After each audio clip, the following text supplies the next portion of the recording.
I think Doug Gottlieb worked your camp once. Did you know at that time he'd be a coach? He worked fantasy camp. Yeah, that's what I'm So, yeah, he came in for fantasy camp one time, if I remember right. But yeah, Doug's always been a high basketball IQ guy back when he played, and certainly commentating on everybody else playing as a media member, and now seeing as a coach. I think it's and still somewhat of a media member. I think it's a unique situation, but he's a very knowledgeable guy. How did the game get set up? If I remember right, I think he just called when he got the job at Green Bay, saying that he would really like to play here if we could work it out. And so, of course, that was pretty easy. So yeah, it timed up well for both of us to do the opening game. With all his new players, 10 or so, do you even watch last year's film? I haven't yet, although I will watch a little bit. So we've scouted last year, but it's not going to be from a personnel standpoint. It'll be more from what they were trying to do. But who knows? We're hopeful to get their 2 exhibition games today, so we'll know more from that. But it's hard to evaluate and scout somebody if you don't know personnel. I was going to ask you, they have a 29-year-old power forward, oldest player in Division I. What do you think of that player and that situation? Well, I don't know the situation. He was in the Navy, wasn't he? So, Yes. Well, first of all, kudos to him for serving our country. I mean, that's probably the coolest thing about it, from my standpoint. And the other thing I think about collectively, if he and G go to dinner, you got 55 years of age, basically eating food together, so breaking bread together. So I didn't know he was the oldest in college basketball, but anybody that serves our country in the manner in which he did, if I understand it correctly, I think anybody would be good with allowing him to play at that age. Coach, Darryn didn't play on Tuesday. How's he doing? What's his update? He's fine. He practiced today, full speed. So is he 100%? Probably not. But is he practicing? Yes. So I certainly don't anticipate holding him anymore from this point forward, unless something else happens. I guess just broadly speaking, how do you feel about your team's preparedness with a real game coming up? I don't feel very good about it. We had a bad day this morning, just not from an attitude standpoint or a tri-level standpoint, just from a attention to details, carryover, things like that. There was a lot of slippage, a lot.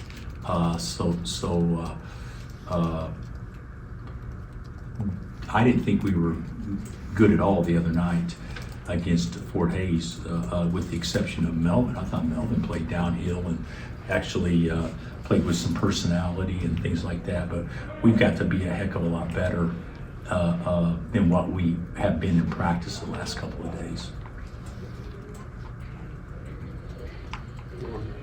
Yeah. You probably heard that Cole spent a great deal of time out shooting threes after last game. Have you had, I'm sure you've had guys like that, that will go out after games and work on a particular skill? Yeah, but I would say Cole would work regardless on anything that he felt he was deficient in at that particular time. And he hadn't shot the ball well. He'd probably shoot it better if he actually attempted shots with both shoes on. Did you guys see that? I'm like, what is that? I mean, if you're playing offense, wouldn't you just go put the shoe on and then kind of delay it until you get down there? If you're playing defense, I understand, but he ran down there and shot it in transition, if I'm not mistaken. And it was wide left. So I got a kick out of that. I don't think he'll do that again. But he needs to. He hadn't shot the ball well in a couple of weeks But that'll change. I mean, he's also just too ramped up and too sped up right now. It's a different moment for him than and it is for everybody, especially young guys, than just to practice. He's a little bit too geeked up. He shot one of them at Louisville that from the dead corner that hit the top right corner of the backboard, which is almost impossible to do. So he got to tighten that up a little bit. Besides Cole, is there other guys on the team in the 2 exhibition games that we're not really seeing truly the guy that you're seeing in practice? Well, I think you could say that about everybody. I didn't think Florey's been great. I didn't think obviously Trey I thought was just average in both games. Marco, I think he can be a lot better. I think Jaden Dawson we haven't seen him play a lot, but I think he's capable. I mean, there were some guys. I mean, Bryson Tiller's had some moments. Everybody's had some moments, but they're too few and far between. We got to play better collectively than what we've done. But I actually thought Fort Hays State was really good for us because after watching the tape, Mark does a great job. They're very sound defensively, and they make you make plays to beat them. And we just didn't make those plays, which was probably good for our guys to see. Coach, could I ask, could you tell us what you mean by playing downhill? Does that have to be attacking the basket, or can a guy be playing downhill if he has energy and he's shooting well from the outside? No, when I play downhill, and yes, of course you can ask. You don't have to. But when I think of downhill, I think of playing towards the basket. Playing towards the basket. There's a lot of coaches that think their teams run downhill to offense and uphill to defense. Just because of the pace and effort and that kind of stuff. What I want when I say downhill, and I think the majority of all people, when they talk about playing downhill, they're talking about playing towards their basket as opposed to playing parallel to it or playing to the other team's basket. And you see that a lot on offense, but you're so much hard to guard on offensively if you're putting pressure on people.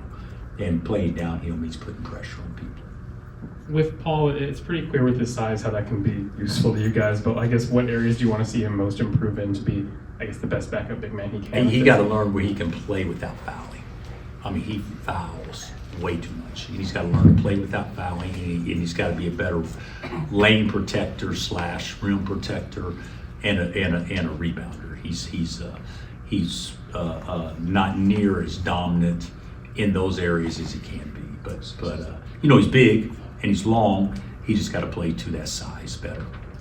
How close do you think he is to being ready for prime time and I don't minutes know. in big games? Well, he's going to play minutes in big games just because we'll get in foul trouble from time to time, I believe.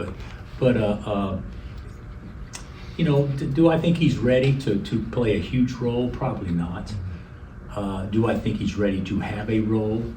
Yes. And for that role to continue to expand and grow in the next, several weeks. But I'm happy with him, but he's got to play more aggressive. And I think you mentioned this the other night about Trey and his offense. I wonder what's sort of the ideal vision you have for what he gives you offensively and how he gets it and where he gets it and all of those things. Is there a player comp that maybe you see him fitting into, or just in general, what do you want his offense to look like? I would say when we recruited Trey, we recruited the best cutter on our team. We recruited the second best rebounder on our team. Recruited a guy that can make open shots but doesn't play to that. I think he's gotten to the point where he plays to that more than he's been a cutter and a rebounder. So he's got, I think, and we talked about it, I think those are areas he can certainly improve in and not give up who he is and what he does well at the expense to try to become too much of a three-point shooter. We have some guys also that have fallen in love with it that takes away from the aggressiveness and playing downhill.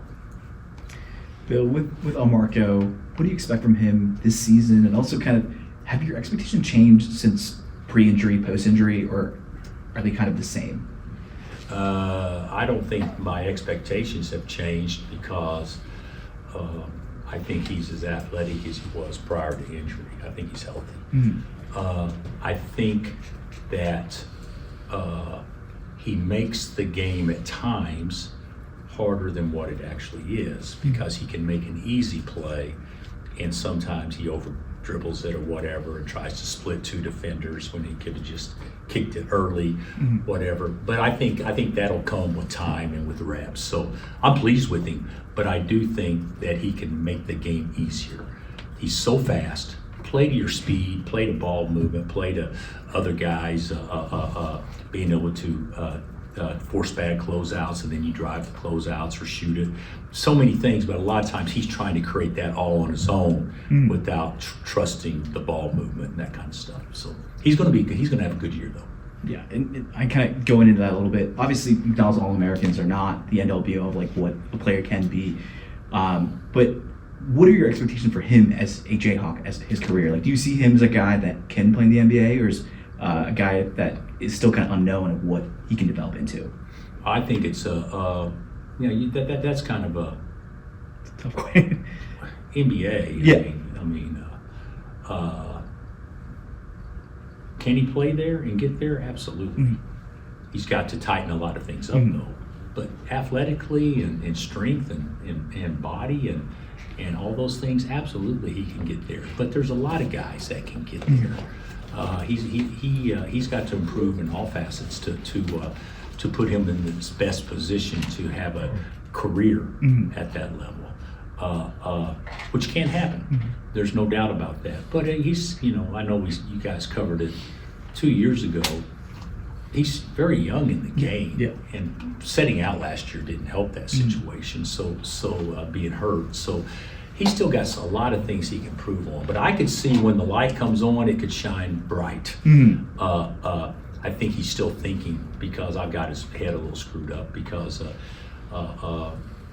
he's thinking instead of playing, and because he cares and he wants to do what we want him to do.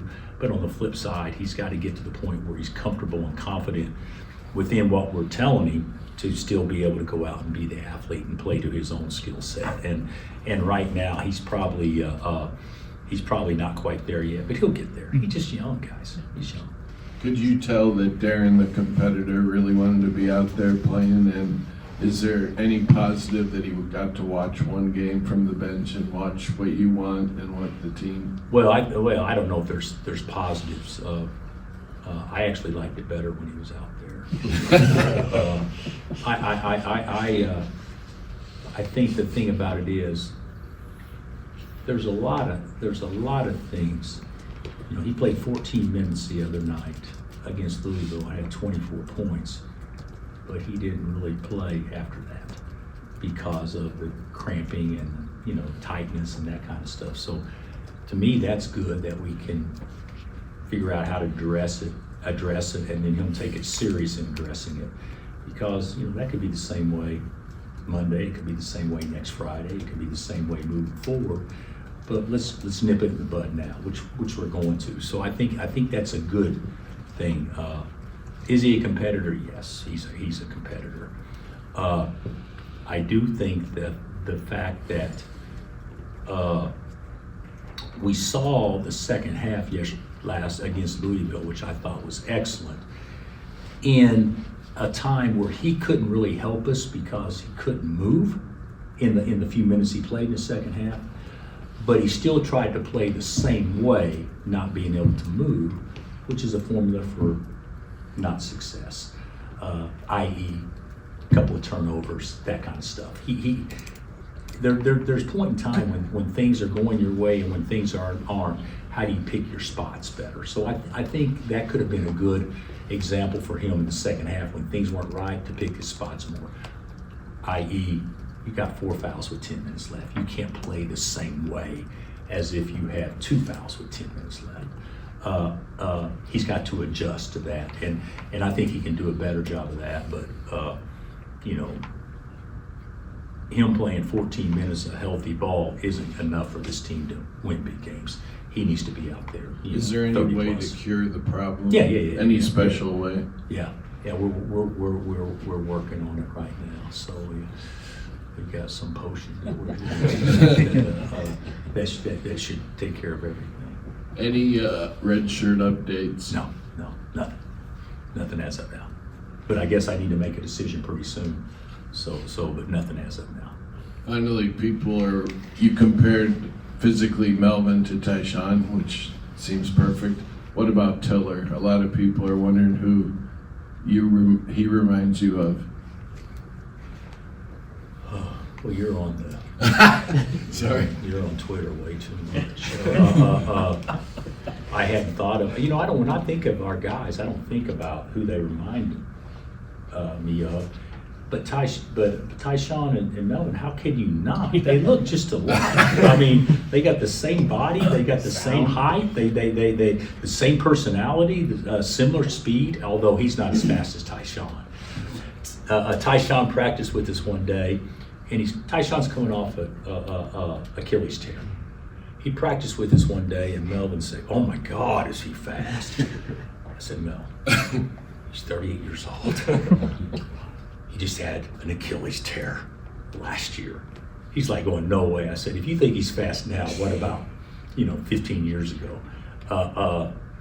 But Melvin is fast, and he plays with personality. But with Bryson, I don't know. Who's a power forward we had? Is he close to Markeith? Could that be a comparison? Because they handle and do a lot of things similar. Markeith's a better scorer in some ways, but I think Bryson has, got a lot of talent. There's no doubt about that.